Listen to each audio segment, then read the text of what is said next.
এবার যেন মনে হচ্ছে শাহজাহান শেখের পরে আরা শওকত সাহেবের মধ্যে একটা টার্গেট মনে হচ্ছে, আমার যতটুকু বুঝতে পারছি। যদিও যে অন্যায় করেছে সে অন্যায়ের ছাড় নেই। আরাবুল ইসলাম সাহেব এতদিন দুধ দিচ্ছিল, আরাবুল ইসলাম সাহেবকে লালন পালন করেছে, খাইয়ে দাইয়ে হষ্টপুষ্ট করে রেখেছিল। যেই দুধ দেওয়া বন্ধ করে দিয়েছে, ওই আমাদের তো মামলা ছিল, আরও অনেক মামলাতে জেল খাটিয়ে নিয়েছে।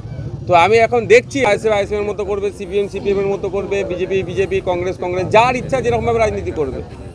আর কেউ যদি ধমকে চমকানো করতে যায় তাহলে ছাড়াবে না, 100 বার থাকবে। এটা গণতান্ত্রিক রাষ্ট্র। বা পশ্চিমবাংলায় মানুষ যে যার মতো, যার দল যাকে ভালো লাগবে সে তার দল করবে, তার কোনো সমস্যা নেই। আমার শুরু করছে, এটাও তো হতে পারে। আইএসএফের আদর্শ সব দেখছে, বিগত দিনেও দেখেছে, হয়তো গা ঘাসাচ্ছে, আগামী দিনে আইএসএফের ঝান্ডা ধরবে। ভিতর থেকে অনেক যোগাযোগ রাখছে। শওকত বাবু যেভাবে এদেরকে শোষণ করছে না, এরাও ব্যতিব্যস্ত হয়ে পড়েছে। শওকত মোল্লার র কমিটি থেকে বাদ দেওয়া হয়েছে, তার কমিটি থেকে বাদ দেওয়া হলো।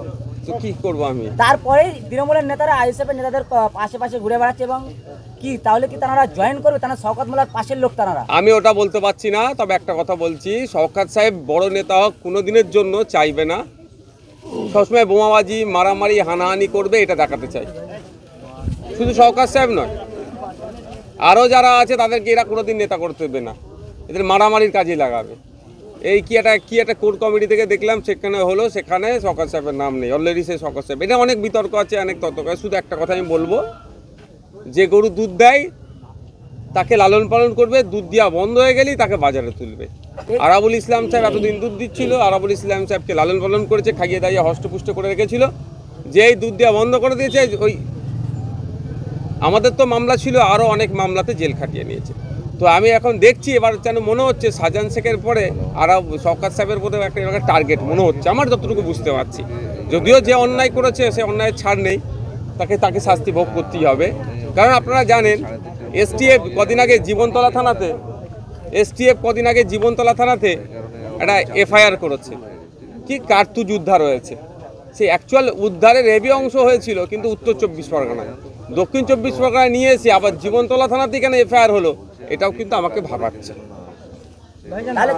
আজকে আমরা এই এলাকাতে আসলাম, এই এলাকার কিছু মানুষ তারা বলছিল ঠিক আপনি যখন এখানে আসবেন ঠিক তারা আপনাকে দেখে গো ব্যাক স্লোগান দেবে, কিন্তু আপনাকে দেখার পরে তারা চুপচাপ করে বসে রয়েছে। কারো যদি ভালো লাগে দিলে দেবে, কালো পতাকা দেখার হলে দেবে।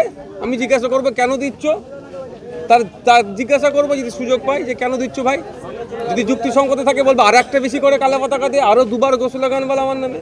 এই যুক্তির বাইরে হয় বোঝানোর চেষ্টা করবো কি হয়েছে। এটাও তো হতে পারে শওকত মোল্লা বারংবার বলতেন মমতা ব্যানার্জি তার পাশে আছে, এবং যে কর কমিটি একটা কথা বলো ভাই, ওইসব বাদে অন্য কথা বলো, ওদের নাম কম নাও না ভাই।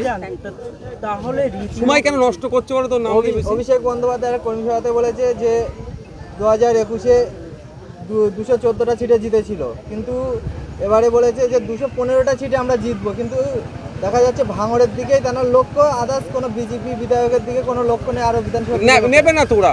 ওদের সাথে কি বিজেপির সত্যিকারের লড়াই? যদি বিজেপির সত্যিকারের লড়াই থাকতো, এতক্ষণ শুভেন্দু অধিকারী জেলের মধ্যে থাকতো, দিলীপ ঘোষ, কান্ত মজুমদাররা জেলের মধ্যে থাকতো। যেভাবে একটা ধর্মকে টার্গেট করে, মাদ্রাসা শিক্ষা প্রতিষ্ঠানকে টার্গেট করে বাজে মন্তব্য করে যাচ্ছে, ওদের লড়াই তো আমাদের সাথে, যারা ধর্মনিরপেক্ষ, যারা গণতান্ত্রিক শক্তিকে আরও শক্তিশালী করতে চাইছে, যারা গণতন্ত্রের প্রতিষ্ঠা করতে চাইছে, তাদের বিরুদ্ধে লড়াই এদের।